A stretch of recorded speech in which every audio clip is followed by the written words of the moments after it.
Time యూపీఎస్సీకి tuitions only in Tirumala IAS institute Chaitanyapuri. Call చేసి ఇప్పుడే జాయిన్ అవ్వండి. దేశంలో పద్మాలు వికసించాయి. వివిధ రంగాల్లో రాణించిన వారికి కేంద్ర ప్రభుత్వం పురస్కారాలను ప్రకటించింది. గణతంత్ర దినోత్సవం సందర్భంగా ఈ ఏడాదికి 7గురికి పద్మవిభూషణ్, 19 మందికి పద్మభూషణ్, 113 మందికి పద్మశ్రీ పురస్కారాలు లభించాయి. పద్మ పురస్కారాలు లభించిన వారిలో మన తెలుగు తేజాలు నలుగురున్నారు. తెలంగాణకు చెందిన ప్రపంచ ప్రఖ్యాత జీర్ణకోశ వ్యాధుల డాక్టర్ దువ్వూరు నాగేశ్వర్ రెడ్డిని ఈ ఏడాది అత్యంత ప్రతిష్టాత్మకమైన పద్మవిభూషణ్ ని వరించింది. తెలుగు చలనచిత్ర రంగానికి చెందిన ప్రముఖ నటుడు, శాసనసభ్యుడు బాలకృష్ణకు ఆంధ్రప్రదేశ్ నుంచి పద్మభూషణ్ పురస్కారం లభించింది. తెలంగాణకు చెందిన మాదిగ రిజర్వేషన్ ఉద్యమకారుడు మందకృష్ణ మాదిగ, ఆంధ్రప్రదేశ్ నుంచి ప్రముఖ అవధాన విద్వాంసుడు మాడుగుల నాగఫణి శర్మ, ప్రముఖ విద్యావేత్త, రచయిత కెఎల్ కృష్ణ, కళారంగానికి చెందిన మిర్యాల అప్పారావు, విద్యారంగానికి చెందిన వాదిరాజు రాఘవేంద్రాచార్య, పంచముఖీలకు ఈ ఏడాది పద్మశ్రీ పురస్కారాలు లభించాయి. మిరియాల అప్పారావుకు మరణానంతరం ఈ అవార్డు దక్కడం విశేషం. ఇక పద్మ పురస్కారాలు అందుకున్న వారికి ఏ ఏ రంగాల్లో వచ్చాయి, ఎలాంటి సేవలు అందించారు అనే విషయాలను ఒకసారి చర్చిద్దాం. భారత ప్రభుత్వ రెండో అత్యున్నత పౌర పురస్కారం పద్మవిభూషణ్ అందుకున్న డాక్టర్ దువ్వూరి నాగేశ్వర్ రెడ్డిని ఇప్పటికే పద్మశ్రీ, పద్మభూషణ్ అవార్డులతో కేంద్రం సత్కరించింది. తాజాగా పద్మవిభూషణ్ పురస్కారాన్ని ప్రకటించడంతో దేశంలో 3 పద్మ పురస్కారాలను అందుకున్న ఏకైక వైద్యుడిగా డాక్టర్ నాగేశ్వర్ రెడ్డి చరిత్ర సృష్టించారు. ఏపీలోని విశాఖపట్నంలో ఆయన జన్మించారు. కర్నూలు మెడికల్ కాలేజ్లో ఎంబీబీఎస్, మద్రాస్ మెడికల్ కాలేజ్లో ఎండీ, చండీగఢ్లోని పీజీఐఎంఈఆర్లో డీఎం పూర్తి చేశారు. నిమ్స్ గ్యాస్ట్రో ఎంటరాలజీ నిపుణుడిగా సేవలందించిన డాక్టర్ నాగేశ్వర్ రెడ్డి అంచెలంచెలుగా ఎదిగారు. హైదరాబాద్ లో Asian institute of gastroenterology ఆసుపత్రిని స్థాపించారు. ప్రస్తుతం 40 రకాల వైద్య ప్రత్యేకతలతో ఏఐజీ రోగులకు సేవలందిస్తోంది. వైద్య ఆవిష్కరణలు, విద్య, పరిశోధన, రోగుల సేవలకు తన జీవితాన్ని అంకితం చేశారు.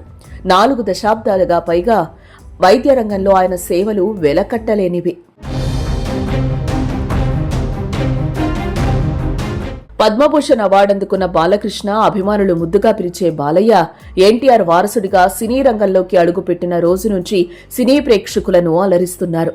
14 ఏళ్ల వయసులో తాతమ్మ కలతో 1974లో బాలకృష్ణ సినీ రంగ ప్రవేశం చేశారు. తన నటన, డైలాగ్ డెలివరీతో ప్రత్యేక ఫ్యాన్ బేస్ ను సంపాదించుకున్నారు. ఇప్పటి వరకు 109 సినిమాలు పూర్తి చేశారు. సినిమాలతో పాటు రాజకీయాల్లోనూ రాణిస్తున్నారు. హిందూపురం ఎమ్మెల్యేగా 3 సార్లు ఎన్నికయ్యారు. బసవతారకం ఆసుపత్రి చైర్మన్ గా పేద క్యాన్సర్ రోగులకు సేవలందిస్తున్నారు. ఆయన సేవలను గుర్తించిన కేంద్రం కళల రంగంలో పద్మభూషణ్ పురస్కారాన్ని ప్రకటించింది.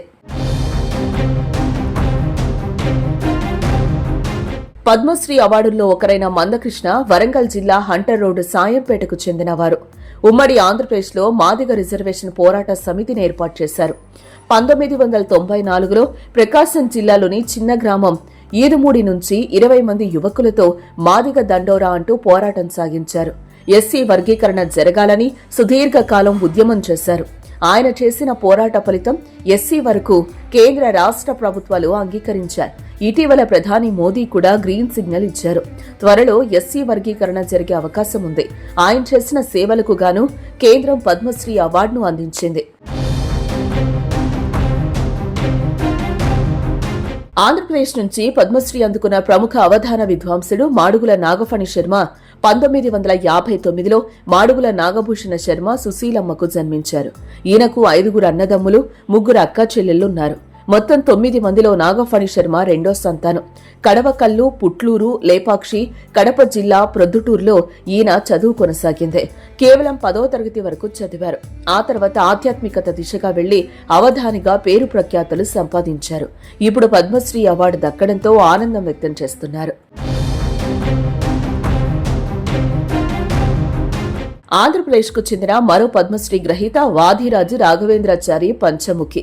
సుదీర్ఘకాలం Indian institute of economic development సంస్థకు డైరెక్టర్ గా వ్యవహరించారు.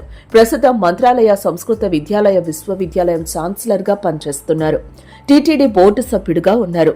తిరుపతి సంస్కృత యూనివర్సిటీలో 10 ఏళ్లుగా ఛాన్సలర్ గా పనిచేశారు. కోనసీమ జిల్లా రావులపాలెంలో నివాసం ఉంటున్న బుర్రకథ కళాకారుడు మిరియాల అప్పారావు ఈ నెలలోనే కనుమ పండుగ రోజు మరణించారు. శనివారం నాడే దశదిన కర్మ నిర్వహించారు.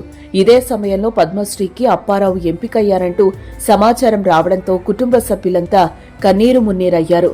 ఉమ్మడి తూర్పుగోదావరి జిల్లా కరప మండలం నడకుదురు గ్రామంలో 1949లో అప్పారావు జన్మించారు. 1969లో బుర్రకథ రంగంలో అడుగుపెట్టి జూనియర్ నాజర్, రావిశెట్టి వీరేశం గురువుల వద్ద బుర్రకథ కళను అభ్యసించారు. రాగాల అప్పారావుగా కూడా పేరొందారు. రేడియోలో, దూరదర్శన్లో ప్రదర్శనలు ఇచ్చారు. ప్రొఫెసర్ కొసరాజు లీలాకృష్ణ ప్రముఖ ఆర్థికవేత్త. ఢిల్లీ విశ్వవిద్యాలయంలోని ఢిల్లీ స్కూల్ ఆఫ్ ఎకనామిక్స్ లో విశేష సేవలందించారు. ఆయన ఆంధ్రప్రదేశ్లోని కృష్ణా జిల్లా ఉంగుటూరులో జన్మించారు. ఇవి మన పద్మశ్రీలు సాధించిన ఘనతలు.